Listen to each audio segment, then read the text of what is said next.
مدرسہ بیت العلوم کونڈوا پونے اس official channel کو سبسکرائب ضرور کریں۔ یاد رکھیے، اس سے کسی ایک شخص کو نہیں، پورے مدرسے کو فائدہ ہوگا اور آپ کو اجر عظیم ملے گا۔ سورہ فاطر آیت 15 سے 28 تک۔ اعوذ باللہ من الشیطان الرجیم، بسم اللہ الرحمن الرحیم۔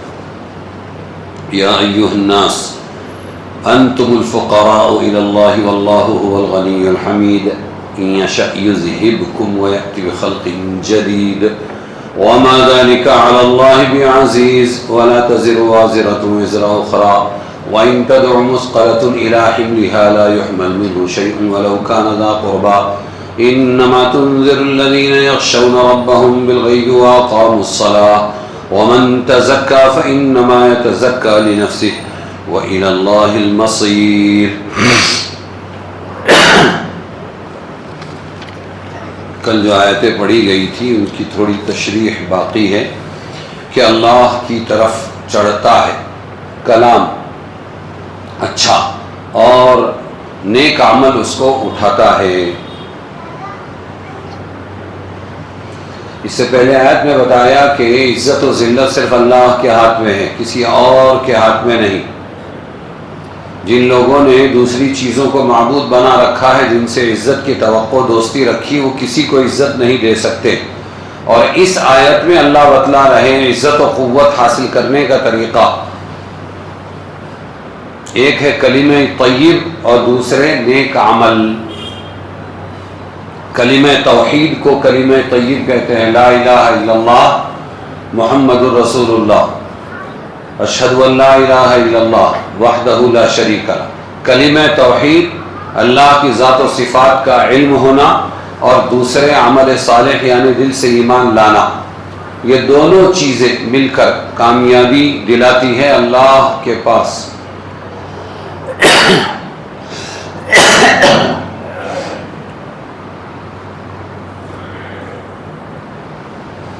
وَمَا يُعَمَّرُ مِن مُعَمَّرٍ وَلَا يُنقَصُ مِنْ عُمُرِهِ إِلَّا فِي کتاب۔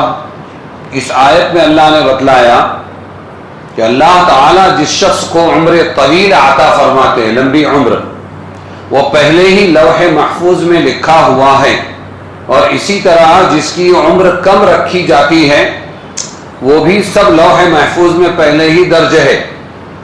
جس کا حاصل یہ ہے کہ یہاں عمر کا لمبا ہونا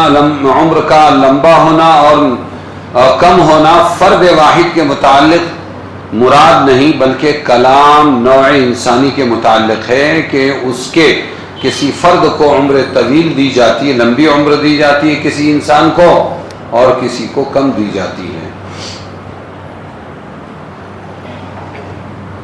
بعض حضرات کے یہاں اگر عمر کی کمی زیادتی کو ایک ہی شخص کے متعلق کہا جائے تو عمر میں کمی کرنے کا مطلب یہ ہے ہر شخص کی عمر جو اللہ نے لکھ دی ہے وہ یقینی ہے، اور جو دن گزرتا ہے اس مقررہ مدت عمر میں سے ایک دن کی کمی کر دیتا ہے، اور 2 دن گزرتے ہیں تو 2 دن کم ہو جاتے ہیں۔ اسی طرح ہر دن بلکہ ہر سانس ہم جو لے رہے ہیں، یہ سانس اور چھوڑ رہے ہیں، ہر سانس اس کی عمر کو گھٹاتا رہتا ہے۔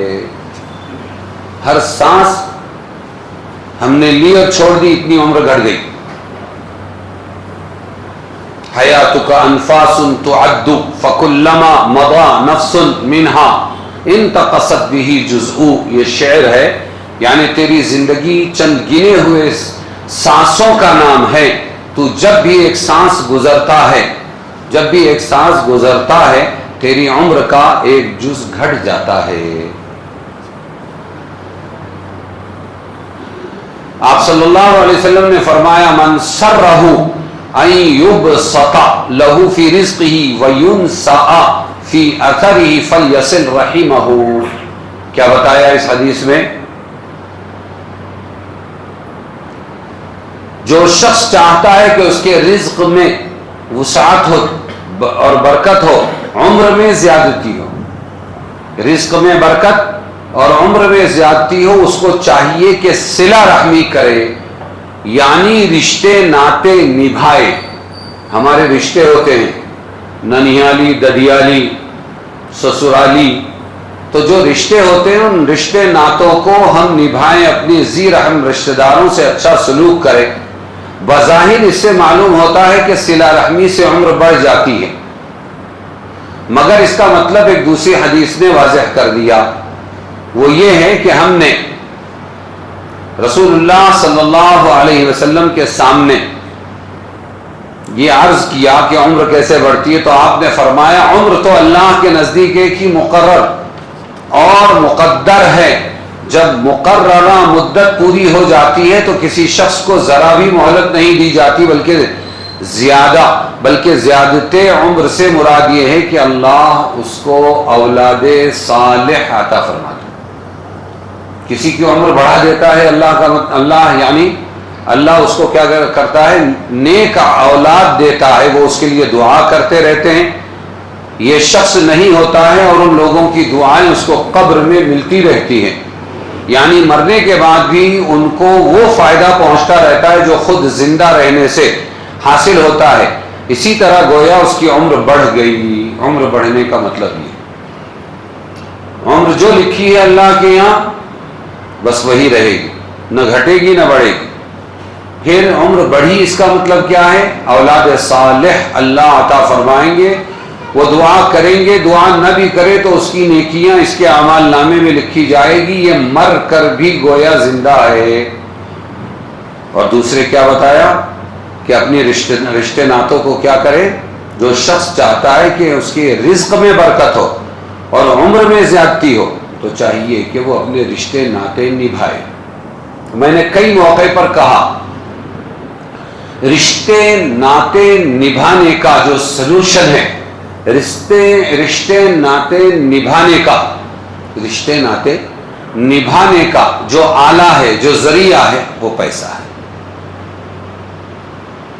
آپ ایک دن جاؤ گے رشتہ داروں کے یہاں بات کرو گے کیسے اچھے خیریت سے، دوسرے دن جاؤ، تیسری مرتبہ جاؤ، کوئی مزہ ہی نہیں ہے اس میں۔ اس لیے میں جہاں تک سمجھا ہوں اپنے تجربے سے وہ آپ کے سامنے پیش کر رہا ہوں۔ غریب رشتہ دار ہے تب بھی جائیں، السلام علیکم، پھپھی کیسے ہیں، خالہ کیسی ہے، نانی کیسے، دادی کیسے ہیں، رشتے ناتے ان سے سلام دعا کریں، کچھ پیے، کچھ بات کریں، کچھ آ جائے۔ لیکن سب سے بڑا ناتا جوڑنے کا جو ذریعہ ہے وہ مال ہے۔ اللہ تعالیٰ نے جیسے 5 انگلیاں برابر نہیں رکھی، ایسے ہی رشتوں میں سب کو امیر نہیں رکھا، اکثر کو غریب رکھا ہے۔ تو غریب تو امیر سے جڑنا چاہتا ہے لیکن امیر غریب سے نہیں جڑنا چاہتا۔ غریب امیر سے جڑنا چاہتا ہے لیکن امیر غریب سے جڑنا نہیں چاہتا، اس لیے کہ جہاں غریب کے پاس گئے وہاں تقاضے رہتے ہی ہے، لائٹ بل دینے کا ہے، کرایہ اب تک نہیں دیے ہیں، راشن بھرے نہیں ہیں، گیس سلنڈر لانے کو پیسہ نہیں، وہ فلانی بیمار ہوئی، بل دینے کو پیسہ نہیں ہے، تو یہ تو آئے گا، پھر کیا کریں، وہ اس کو پورا بھی نہیں پڑھ سکتے۔ ضرورتیں تو صرف اللہ پوری کرتا ہے۔ پھر رشتے ناتے نبھانے کا مطلب کیا، جتنا اپنے بس میں ہے اتنی مدد کرتے رہنا۔ 50,000 کا تقاضا ہے، یہ تجربات ہے، یہ کتابوں میں نہیں، تقاضا 50,000 کا ہے کہ بل بھرنا ہے 50,000 روپیہ، منکے کا آپریشن ہے، ایسا ہے ویسا۔ ہم نے طے کر لیا کہ میں 5 دے سکتا ہوں، کوئی بات نہیں، آپ یہ کہیں اس میں یہ 5,000 میری طرف سے مدد۔ اس سے بڑی بات، قرض لینے کو آئیں گے، ایک 25,000 روپیہ قرض مل جائے تو اچھا ہو جائے گا، اب ہم نہیں دے سکتے۔ اور آج کے زمانے میں تو مسلمانوں کو یا رشتہ داروں کو کچھ دینا، معاملہ کرنا یعنی رشتہ توڑنا، طے شدہ بات ہے۔ لینا معلوم ہے، دینا نہیں معلوم۔ لینا معلوم ہے، یہ طے ہے کہ آپ نے جس مسلمان سے اچھی سلام دوستی ذرا ایک ویوہار ساتھ کر لیتے، جیوی کے اندر 5 گھنٹے میں ایک بلڈنگ بنا دیتے، بس گیا، آپ کا تعلق ٹوٹا۔ یہ بدنصیبی ہے مسلمان۔ ایک زمانہ تھا، ایک صحابی، یہ ابو دردہ، انس وغیرہ یہ لوگ ہیں، ابو ذر، ان کی اولاد میں کو، بھائی صاحب آپ کے والد کا کوئی لکھا پڑھت نہیں ہے، ان کے پاس نہیں ہے، آپ کے والد کا میرے ابا پر اتنا اتنا قرضہ ہے، میں دینے کے لیے آیا ہوں، کسی کو کچھ نہیں معلوم، دینے والے کو اتنا معلوم ہے مر کے اللہ کو جواب دینا. وہ صحابی کہتے ہیں اور آپ کے ابا کا میرے ابا پر اتنا قرضہ ہے. لو کہاں ملیں گے ایسے لوگ؟ تو آج کے زمانے میں نعتوں کو توڑنے والی قینچی کا نام معاملات ہے. مسلمان کو لینا معلوم ہے، دینا نہیں معلوم. بھول جاؤ، وہ خود بھی بولیں گے تم کو، بھول جاؤ. سمجھ میں آیا؟ میں بات کر رہا تھا نعتیں جوڑنے کا جو گوند ہے وہ کیا ہے؟ خرچ کرتے رہنا اور گالیاں سنتے رہنا. آگے کی بات بولو. مالدار کے پاس مال ہے اور غریب کے پاس زبان ہے. کہیں نہ کہیں تو تذکرہ نکلے گا کہ 5,000 روپیہ دیا. کیا 5,000 دیا؟ قارون کا خزانہ ہے کہ قبر میں ساتھ لے جانے کا؟ وہ بات گھومتے گھومتے رشتہ داروں سے آئے گی ادھر. وہاں اپنے کو سٹیبل رکھنا تو ناتا جڑے گا، اور اگر ناراض ہو گئے تو ناتا ٹوٹے گا. بات سمجھے؟ تو غریب کے پاس زبان ہے اور مال. یہ تجربہ ہے، یہ کوئی کتاب میں لکھا ہوا نہیں، آپ کے سامنے رکھ رہا ہوں. تو نعتیں جوڑنا بہت مشکل کام ہے. ناراضگیاں ہوگی، بدگمانیاں ہوگی، پھر ناتا جوڑنا ہے کہ وہ برائی کریں گے ہم بھلائی کریں گے، وہ احسان فراموشی کریں گے ہم احسان پر احسان کرتے جائیں گے.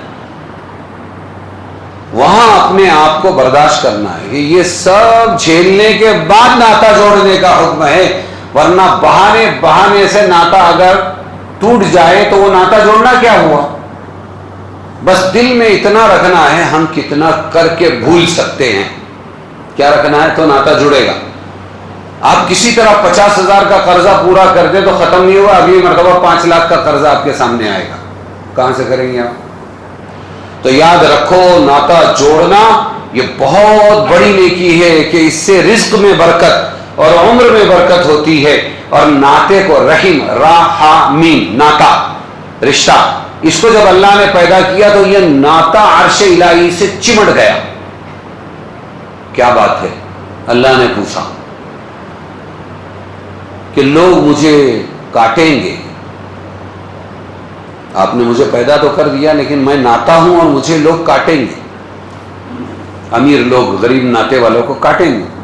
اللہ نے فرمایا رحمان میں بھی راحمین ہے، رحیم میں بھی راحمین ہے، اور تیرا نام رحیم ہے، راحمین.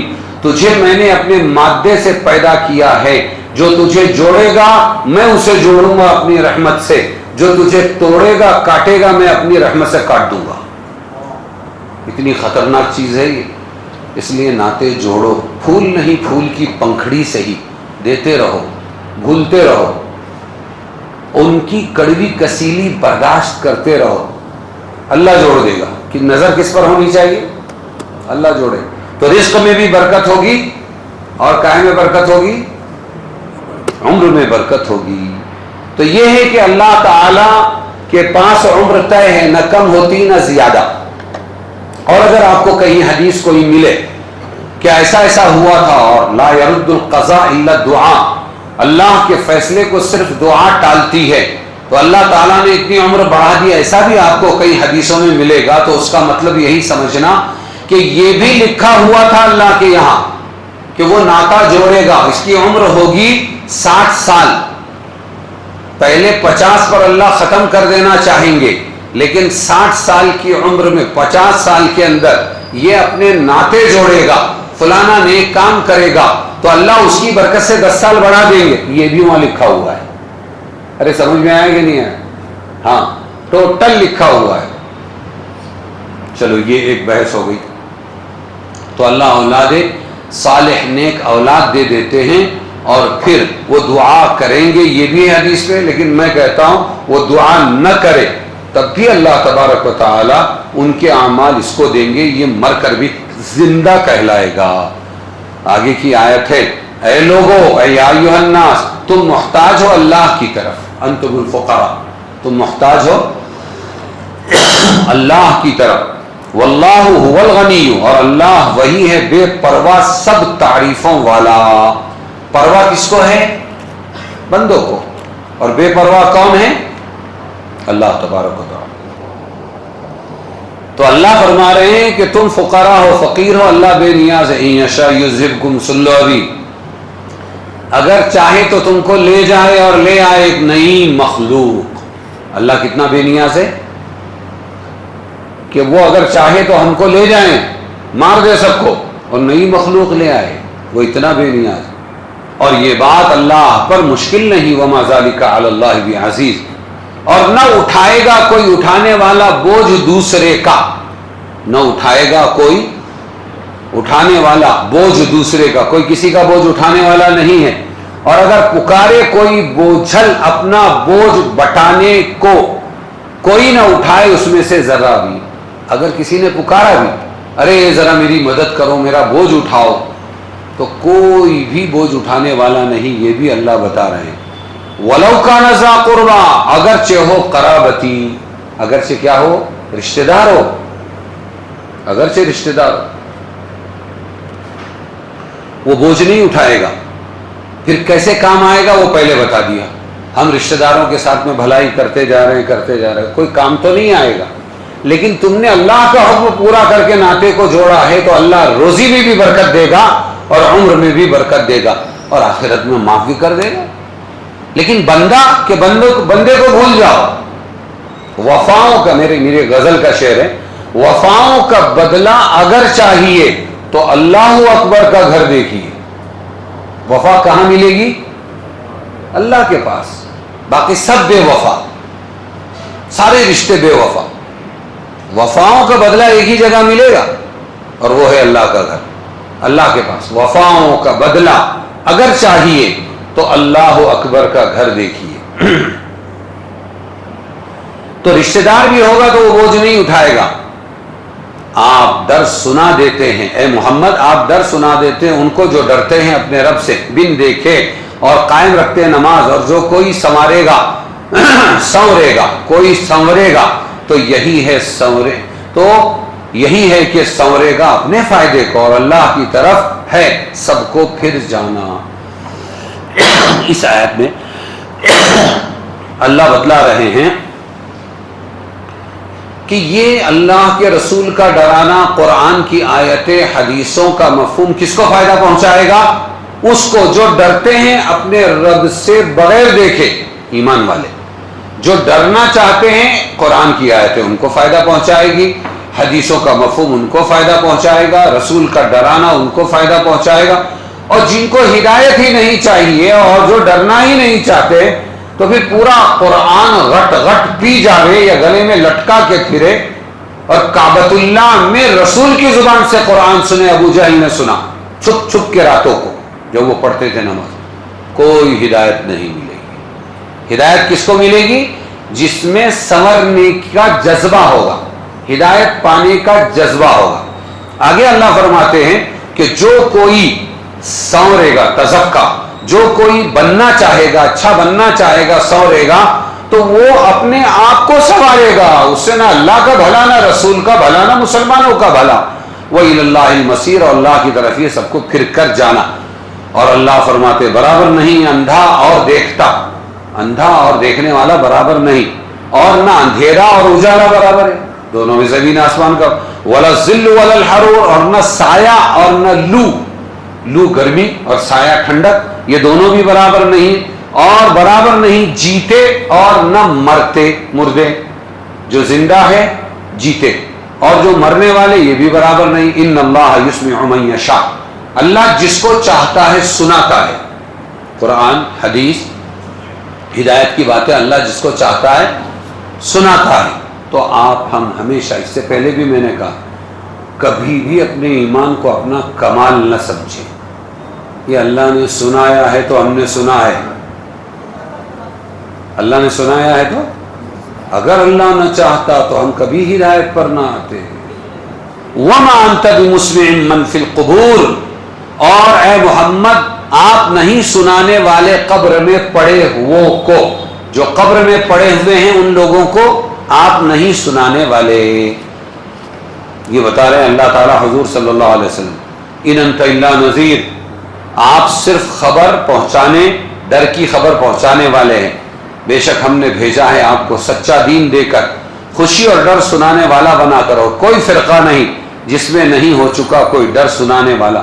دنیا کی جتنی جماعتیں آئیں, جتنی قومیں آئیں, سب میں اللہ نے پہلے ڈر سنانے والا, خوشخبری سنانے والا نبی رسول ان کا نائب بھیجا ہے.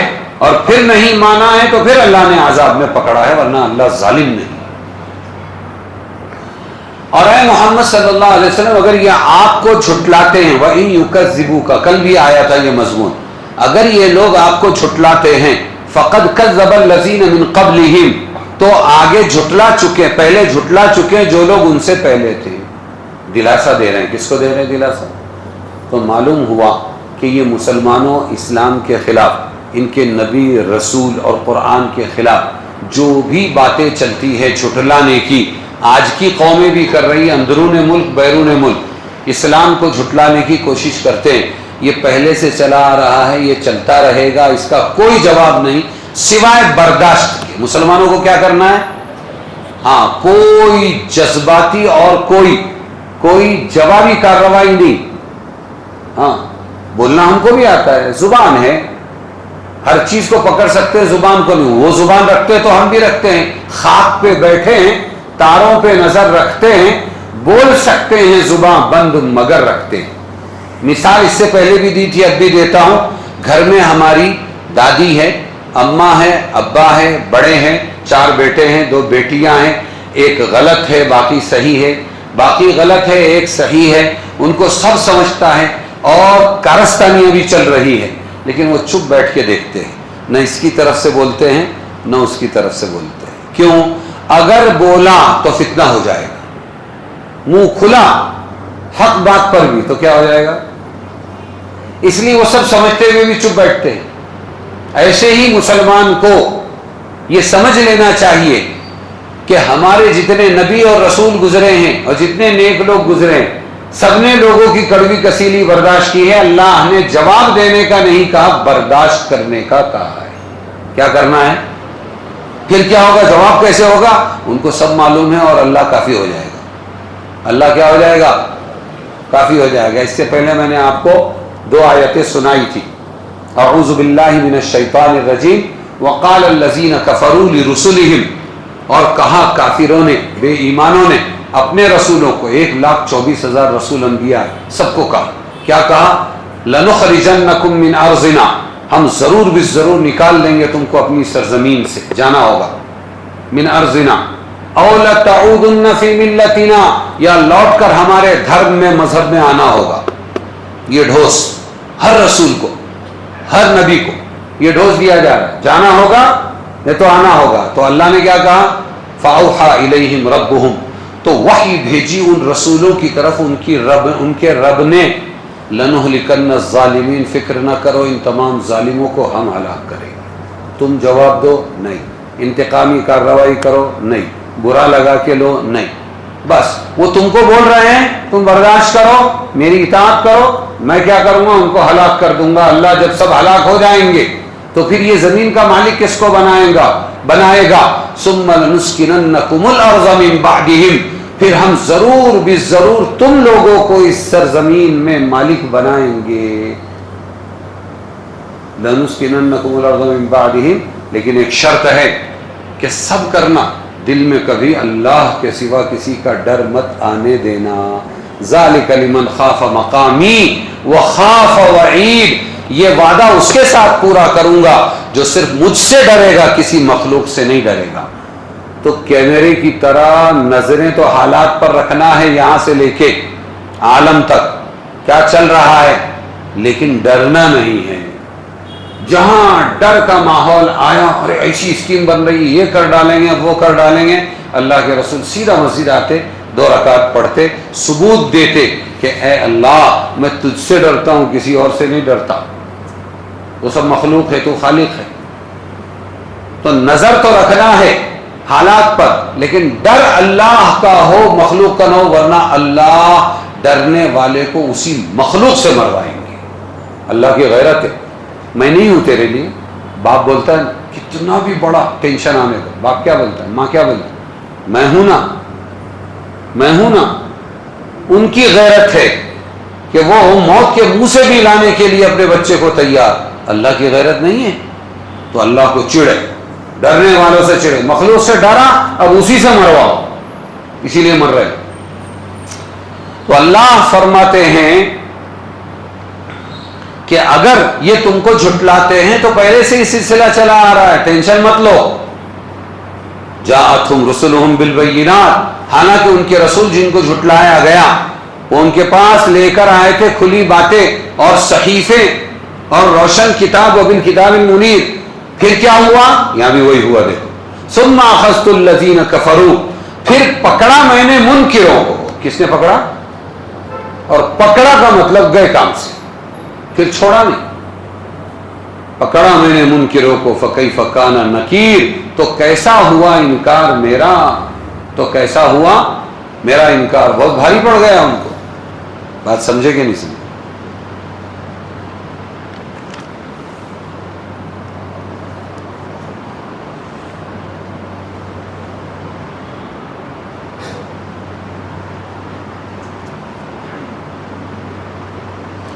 تو اللہ فرما رہے ہیں کوئی کسی کے کام نہیں آئے گا. قرآن میں ہے نا، یوم یفر المرء من اخیہ وامہ وابیہ،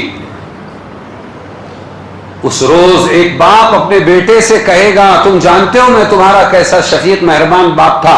وہ اقرار کرے گا ہاں ابا بالکل صحیح ہے.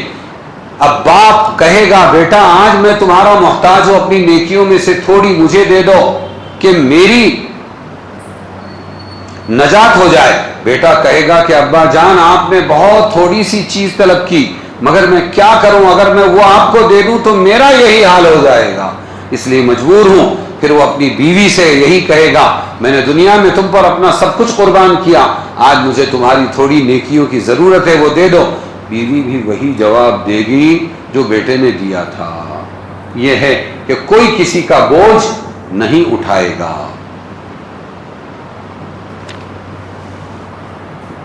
وَمَا أَنْتَ بِمُسْمِعٍ مَّن فِي الْقُبُورِ، اے محمد صلی اللہ علیہ وسلم آپ قبر کے اندر کے لوگوں کو سنا نہیں سکتے. اس آیت کا کیا مطلب ہے؟ یہاں سنانے سے مراد وہ سنانا ہے. قبر کے مردے سنتے ہیں، نہیں سنتے ہیں ایسے. السلام علیکم یا اہل القبور کیوں کہا جاتا ہے؟ یہ بھی تو نبی کی سنت ہے نا. تمام قبر والوں پر سلام ہو، السلام علیکم یا اہل القبور، اے قبر والوں تم پر سلام. یغفر اللہ لنا ولکم، اللہ ہماری تمہاری بخشش کر دے. وانتم سلفنا، تم ہم سے پہلے گئے، ہم پیچھے آ رہے ہیں. ونحن بالعصر کا مطلب ہم پیچھے پیچھے آ رہے ہیں. تو تحقیق یہ ہے کہ قبر کے مردے سنتے ہیں. قبر کے مردے سنتے ہیں. پھر یہ کہ وَمَا أَنْتَ بِمُسْمِعٍ مَّن فِي الْقُبُورِ، اور دوسری جگہ آیتوں میں ہے کہ قبر والے سنتے نہیں ہیں. اس کا کیا مطلب؟ اس کا مطلب یہ ہے جو سننا مفید ہو، مؤثر ہو، نفع پہنچانے والا ہو، وہ سننا نہیں سنتے. اب ان کو سننے سے کوئی فائدہ نہیں ہوگا. سمجھ میں آیا؟ ایک ہے دنیا میں سنا اور اثر قبول کیا، بری زندگی سے توبہ کی تو یہ فائدہ پہنچ گیا اس کو، یہ سننا فائدہ پہنچانے والا ہے. اور وَمَا أَنْتَ بِمُسْمِعٍ مَّن فِي الْقُبُورِ، اے محمد صلی اللہ علیہ وسلم آپ قبر میں سونے والے لیٹے وہ کو سنانے والے نہیں ہیں. وہ سنانا جس سے ان کو فائدہ پہنچے، ہدایت ملے، نجات ملے، اب وہ سننا نہیں سن سکیں گے. بات سمجھ میں آئی کہ نہیں؟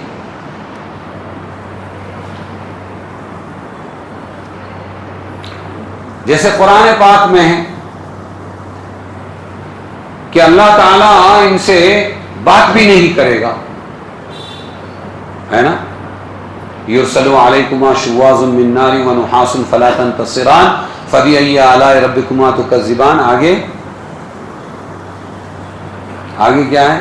یعرف المجرمون بسیماہم فیؤخذ بالنواصی والاقدام. اس سے پہلے کی آیت کیا ہے کہ اللہ تبارک و تعالی ان سے بات بھی نہیں کرے گا، ان سے سوال بھی نہیں کیا جائے گا.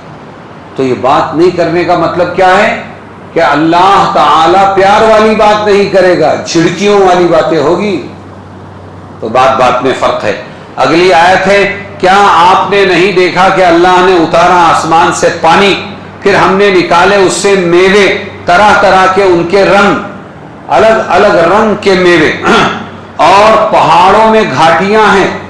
اللہ نے کیا بنائی؟ پہاڑوں میں گھاٹیاں. وَمِنَ الْجِبَالِ جُدَدٌ بیض سفید وحمر اور سرخ لال، مختلف الوانها طرح طرح کے ان کے رنگ، وغرابیب سود اور بھجنگے کالے، ایک دم کالے بھی یہ پہاڑ. کیسے ہیں؟ ایک دم کالے بھی. تو رنگ برنگی پہاڑ بنائے اور رنگ برنگی پھل پیدا کیے. اور کیا بنایا؟ اور آدمیوں میں اور کیڑوں میں اور چوپایوں میں کتنے رنگ ہیں. وَمِنَ النَّاسِ وَالدَّوَابِّ وَالْأَنْعَامِ مُخْتَلِفٌ أَلْوَانُهُ كَذَلِكَ. اسی طرح کیڑوں میں، دواب سے مراد کیڑے، لوگوں میں، کیڑوں میں اور چوپایوں میں کتنے رنگ ہیں. اسی طرح انما یخشی اللہ من عبادہ العلماء، اللہ سے ڈرتے وہی ہیں اس کے بندوں میں جن کو سمجھ ہے. علم سے مراد کیا دیا ہے؟ سمجھ. جن کو سمجھ ہے، جن کو علم ہے، وہی بندے اللہ سے ڈرتے ہیں. ان اللہ عزیز غفور، تحقیق اللہ زبردست بخشنے والا ہے. اللہ تعالیٰ نے ابھی بتایا تھا وما یستوی الاعمی والبصیر، کہ برابر نہیں ہو سکتے اندھے اور دیکھنے والے، زندہ اور مردہ. اب یہاں بتا رہے ہیں کہ مختلف رنگ والے پھل اللہ تعالیٰ نے پیدا کیے، اور پہاڑ بھی مختلف رنگ کے پیدا کیے، اور آدمی بھی مختلف رنگ کے، کیڑے بھی مختلف رنگ کے پیدا کیے. اور پھر آگے کہا کہ اللہ سے ڈرتے ہیں صرف وہ جن کو سمجھ اور علم ہے.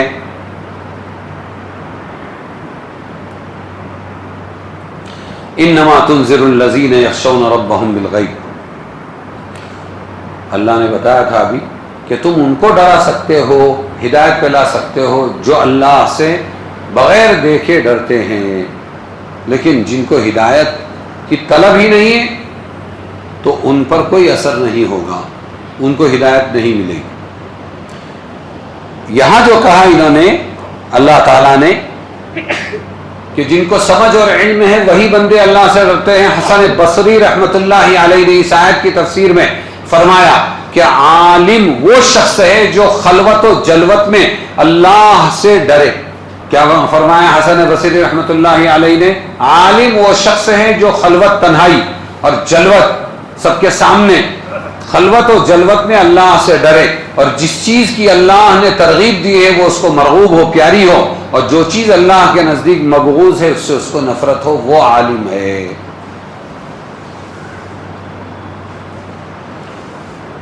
اور عبداللہ بن مسعود رضی اللہ عنہ نے فرمایا بہت سی احادیث یاد کر لینا یا بہت باتیں کرنا کوئی علم نہیں، بلکہ علم وہ ہے جس کے ساتھ اللہ کا خوف اور ڈر. لوگ سمجھتے ہیں بہت معلومات جمع کر لو، یہ علم ہے. یہ علم نہیں، یہ معلومات ہے. عالم نہیں ہے. جس علم کے ساتھ اللہ کا ڈر ہو وہ علم ہے، اور وہ شخص عالم ہے. حاصل یہ ہے کہ جس قدر کسی میں خدا تعالیٰ کا خوف ہے وہ اسی درجے کا عالم ہے. احمد ابن صالح مصری نے فرمایا خشیت اللہ کو کثرت روایت اور کثرت معلومات سے نہیں پہچانا جا سکتا. اللہ کا ڈر، ہاں بہت بیان کرتے، میں نے اس سے پہلے بہت تفصیل سے کہا کہ مفتی شاکر کی تفسیر یا بیان سننے کے بعد یہ مت سمجھنا یہ بہت دیندار آدمی ہے. یہ تو بیان ہے، یہ تو پروفیشن ہوتا ہے. مقاصد الگ الگ ہے. پھر دو چیزیں بتائی تھی، یا تو اس سے لین دین کرو تو پتہ چلے گا یہ دیندار ہے یا نہیں، یا سفر کرو ساتھ میں. لوگ یہیں پر داڑھی، ٹوپی، جبہ، اس سے دھوکہ کھا جاتے ہیں، معاملات کرتے ہیں اور کہتے ہیں ارے ہم تو پھنس گئے. تو آپ پھنسے نا. دیکھو یہاں بھی یہ کہ یہ احمد ابن صالح مصری نے فرمایا اللہ کا ڈر اس کو کثرت روایت کثرت معلومات سے نہیں پہچانا جا سکتا. بہت حدیثیں یاد ہیں تو اللہ سے ڈرنے والا ہے کوئی ضروری نہیں. بہت معلومات ہیں ان کو تو یہ اللہ سے ڈرنے والے کوئی ضروری نہیں، بلکہ اس کو کتاب و سنت کے اتباع سے پہچانا جاتا ہے. یہ کتاب اللہ قرآن کے مطابق زندگی گزارتا ہے، یہ حدیث کے مطابق سنت کے مطابق زندگی گزارتا ہے، اس سے پہچان آئے. چاہے روایتیں کم یاد ہو، چاہے حدیثیں کم یاد ہو، چاہے بیان نہ آتا ہو، لیکن یہ ہے اللہ سے ڈرنے والا، اس کو ہے سمجھ اور اس کو ہے علم. شیخ شہاب الدین سہروردی نے فرمایا اس آیت میں اشارہ پایا جاتا ہے جس شخص میں خشیت یعنی ڈر نہ ہو اللہ کا وہ عالم نہیں. کیا نہیں ہے؟ اس کی تصدیق اکابر سلف کے اقوال سے بھی ہوتی ہے. ربیع ابن انس، یاد رکھنا صحابی ہیں، ربیع ابن انس رضی اللہ عنہ صحابی ہیں، وہ کہتے ہیں من لم یخش فلیس بعالم. کیا مطلب ہے اس کا؟ یعنی جو اللہ سے نہیں ڈرتا وہ عالم نہیں ہے.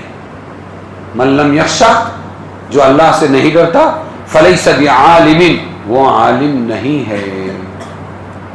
ربیع ابن انس نے کہا ہے، بات سمجھے.